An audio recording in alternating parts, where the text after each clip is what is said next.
Hi friends, it's Deanna Williston with Our Blooming Catholic Life.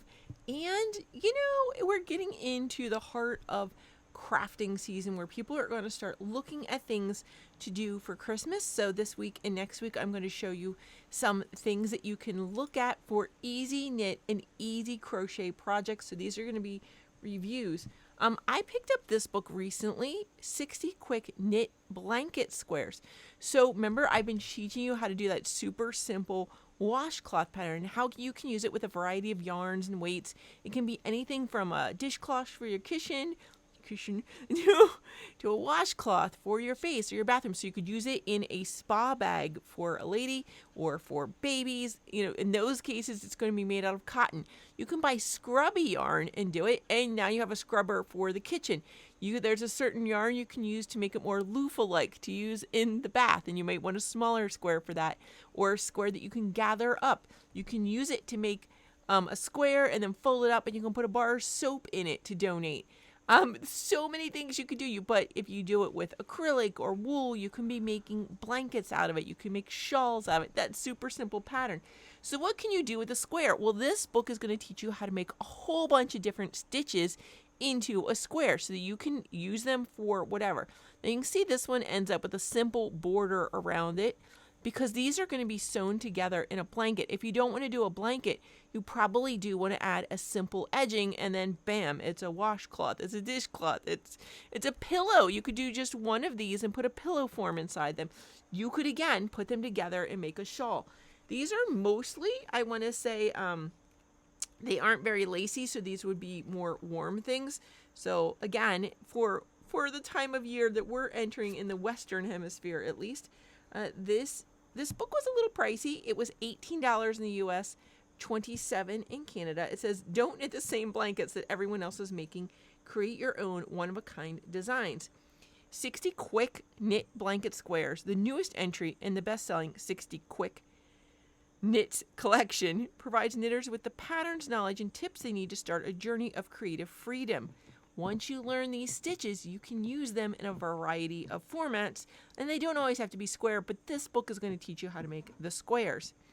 This has 60 patterns that span all skill levels and numerous techniques, so you're going to learn some things, new stitches and things along the way. Suggestions for color combinations and pattern layouts, several border options, inspirational blanket patterns. Simply pick and choose every aspect until you've designed the perfect blanket.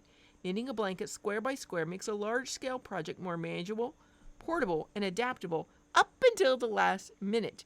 And this is using Cascade yarns. One of the cool things is this is one of the ones with like a book cover built in, right? You can use this as a bookmark where you would just use it to mark your page. But wait, they've done this. Here is all your stitch abbreviations. Yay, it's right here on the inside. So if you're using it to mark your page, know that you may be marking a page and then you open it to check this and you're going to lose your spot. So you may want to, we'll check the back cover, see if it's like that or not. And it tells you the skill levels. 1 is basic, 2 is easy, 3 intermediate, and complex. And it's going to tell you, they actually defines those terms. I kind of like that. Let's see, is the back one? You can see there's a back one.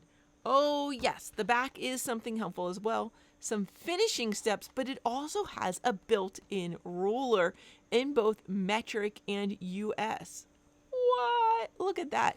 That's amazing. So although we're tempted to use these back flaps as bookmarks, you're going to want to get your own bookmark.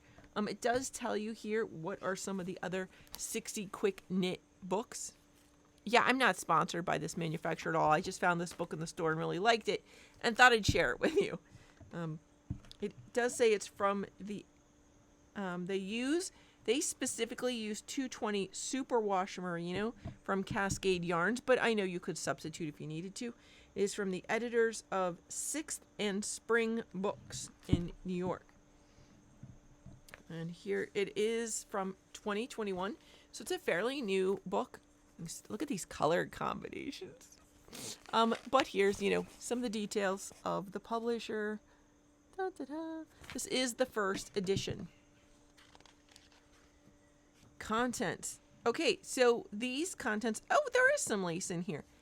I do love the way this book is set up for this particular kind of book. It's a little bit different than the normal style that we like.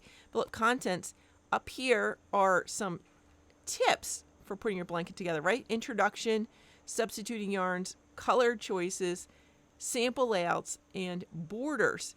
So those are some things that are going to apply to like everything in the book and things that you may want to consider before you start or come back to again and again. And then they have them divided into categories: knit and purl, cables, lace, and what does that say? Combos and unique stitches. So check that out right there. They're going to have those done. They're not done alphabetical. Nope. But the blue number is the number of the pattern. See, they all have a blue number and they run straight through from 1 over here to 60 over here. These guys at the end in black are the page numbers. See that? And then what's this here at the bottom? Oh, for each type, knit and purl gives you a sample blanket. Under cables, a sample blanket. Under lace, a sample blanket. And one under combos and unique stitches. This is what's a little odd, is the index is thrown in here at 185. Maybe if they had centered that, it would have made more sense. I would have, or at least put a gap in between them, or that line again like they did at the top. And then down here are bonus. I really don't like this index being where it is. They could have even put that over here. I don't know, anywhere else. But there is an index. You may not see it at first glance. The rest of this is organized so well, you're probably not going to see this little index. And then bonus blankets. Very cool. Oh, here's a sample of some of the different edgings. See, this has a garter stitch edging on it. Different from the ones on the front, which just have a really rough edging, right? Let's get in here and just look at some of these. What are they like? Just quick one, Your Blanket Your Way. They're kind of showing you some of the color combos. Done pretty quick. You can see how it's broken up into topics. And connect with us. They let you know it's a resource guide. So they look forward to seeing what you create. If you share squares and finished blankets on social media, tag them with @6th and Spring Books and @Cascade Yarns. Then it talks about substituting yarns. And it's even going to show you this chart with the same pattern works up in their different yarns. In their different yarns even. Isn't that interesting? And it's the same thing. You can see how it does look different. They're going to look different and be different sizes depending on your yards. And it does tell you not all yarns knit the same and why they picked the yarn that they did and how you can make larger squares with a heavier yarn. And it's going to explain that to you. Color choices. These are the choices available, color choices available for that particular yarn. Wowza. Great little samples, and they put them together in color families, so that's going to make that easy. Then sample layouts. Look at this. Really neat. So it is nice. It's color, it's graphic. You can lay yours out this way. Borders, it gives you examples of all the different borders. Let's see here. There's a ribbed border, a siege stitch border, garter border in the round, garter border in rows, I-cord border. Ooh, that'd be super sturdy. Multicolored I-cord border. Oh, that's a bit much for me. But then a single crochet border. A lot of people like to use crochet as borders. Then knit and purl. It says from small pattern repeats to a large overall design. Sometimes just using knit and purl stitches is the best way to play with texture. So it really introduces the chapter to you and gives you some options and gets you excited. How the book is laid out then. Easy to find the number of the pattern. The page numbers are a little more difficult to find. They're in the center bottom. This one doesn't have one at all. Okay, are they always in the center bottom? Let me flip through. Yes, if there's a page number, it's going to be in the center bottom on usually the left-hand side. So that's a little tricky, but you can see they're going to give you the name of it, the designer, the difficulty level, right? Knitted measurements, the materials you'll need, and they even give you the universal yarn size, right? That's available on most yarn wrappers. You can find that as you get into your fancier yarn stores. You can't always find that. It's not a guarantee, but a lot of people use that universal system now to make it easy. So that is a weight 3 yarn that they use. Tells you what size needles or size needed to get the gauge. So gauge would be over here. It tells you how many stitches to work per inches or centimeters, because you want it to end up square for one thing. So you need to have the correct height and width in order to end up with these measurements. Now, if it doesn't matter to you, as long as your blanket's squares all end up the same, great, don't worry about it, as long as it looks nice to you. But it matters, especially if you're doing it in a group where everybody's combining a certain number, contributing a certain number of squares that will be combined later. You really need to work on your gauge. Then they have the diagram of the pattern, including a key to tell you what all those symbols mean, then the simple pattern, and then a picture of it as a sample. So that's repeated throughout. Let's look quick at what it looks like. What is the finished blanket for this one? This one's called Amazing Grays. So literally all the samples for this chapter are work in gray, and then it gives you same thing, how to do it, a chart, and a picture. So I'm not trying to provide you with patterns for free, so I'm trying to be conscientious of that as well. The next chapters, so the next chapter's all kind of done in pinks and roses, and that's the cable one, and so their cable blanket at the end. Now some of the charts are more complicated and may go over.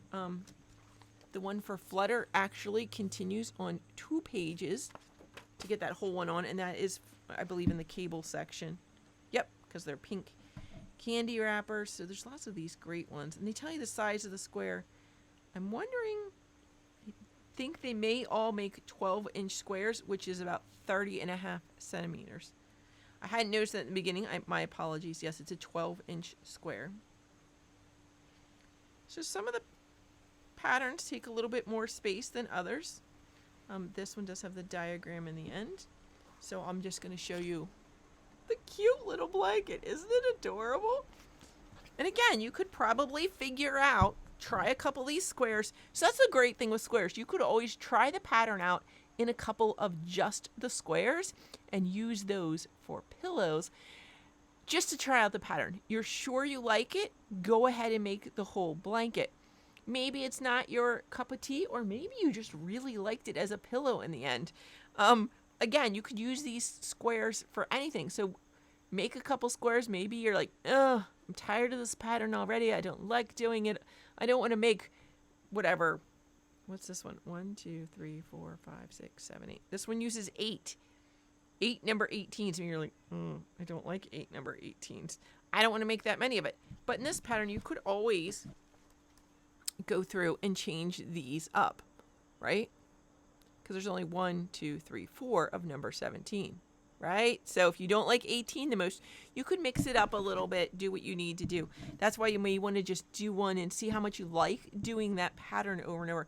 Sometimes it'll surprise you. Some patterns for one person are super easy, work well with their hands. You know, there's different ways to knit. I knit continental, but there's also European, and I think there's at least one other rendition of it.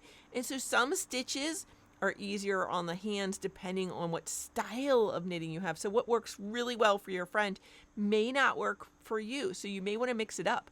Or say your friend really loves doing, remember that one blanket? Maybe they are a whiz at doing 18, but 16 and 17 are challenging to them. Okay, so they make double the number of 18, you make double the number of 16 and 17, and you can swap them, right? There are so many possibilities here. You probably want to see a couple of the lace patterns. So just give you a little example. They're not super lacy. They're just a little bit. They still have the warmth, but they have that little bit more texture that you're going to get in a lace pattern. A little bit more openness, a little bit lighter. And those ones are all done in greeny blues. What about the last section? Oh my goodness. The combos and unique stitches are all in red. That wouldn't have been my choice because they sound to me like they're going to be the hardest. May not be, but they just sound like it. Oh yeah, looking at the markings, Is there anything in here that's marked as easy? No, these are all 3. Oh, there's a 2. So number 52 is a 2, but the others so far are all 3s and 4s in the red. Trying to flip through and check them all. So that is not a choice I would have made if it's something completely new to me and I've never done it.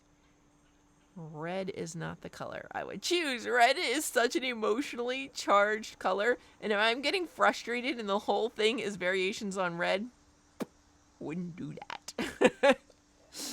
I would not do that. I wouldn't have picked red for that. That's an interesting choice. The bonus ones in the back, the blankets mix up the different colors more. So there's one that's got one from every color family in here. One that is all grays and greens. One that's the pinks, I think, combined with the reds. Again, I wouldn't have done things you don't want to do the toughest ones in. Really dark colors like black and a deep navy or deep brown. The darker they get, the harder it can be to work certain patterns to see them. You're going to want a really good light right over your head. And so that also makes that not probably knitting that you're going to take on vacation with you or to the coffee house. Probably not that kind of knitting. It's not TV along knitting.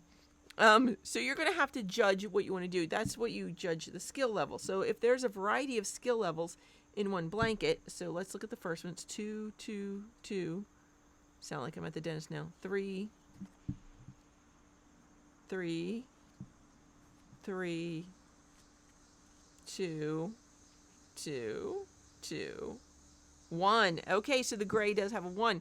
So there is the cartridge rib number 10, maybe one you want to do when you're out. So evaluate what you're doing too. That is something that's really fun when there's different textures in your blanket, different stitches. You may pick your easiest ones to work on, say while we were watching TV with the family. So there's a couple of ones in the grays. And then your harder squares, you're going to want to do at a time that you can really concentrate. Remember that one that had 2 pages of directions, number 19, Flutter? Yeah, that was 2 pages for the chart. It's like 3 pages for the written directions. That's a 4 difficulty. That's the highest level of difficulty in this book. A lot of the pinks are difficult too. I wonder the greens. The greens were the lace. How hard were they? 3, 3, 2. Okay, so there's a 2. 3, 2. Okay, lots of 2s and 3s in the greens. So the greens and the grays do seem to be generally the easier sections, whereas the reds and the pink family are a little bit more difficult. Did that help you out at all? I hope so. Again, I'll show you one of the completed blankets in the back, one of the bonus ones, because maybe it'll show you a lot of variations. It's always trickier to flip them back. Oh, I probably didn't show you that. The edges of the pages are also color-coded so you can figure out which section you're in. Pretty slick there, eh? They could have done the combo blanket pictures in the beginning. Oh, what does the index look like? Sorry, my bad. I did not show you that. Is that helpful? Okay. It is just on 2 pages. You can see it all at one time. Oh my goodness. Hey, this has some white squares. Where did these white squares come from? So this one, they mixed up the colors. They have all new colors to do this one. Oh, you could do any kind of checkerboard. My one grandma did that. She did an entire, I feel like it was completely garter stitch, but I could be wrong.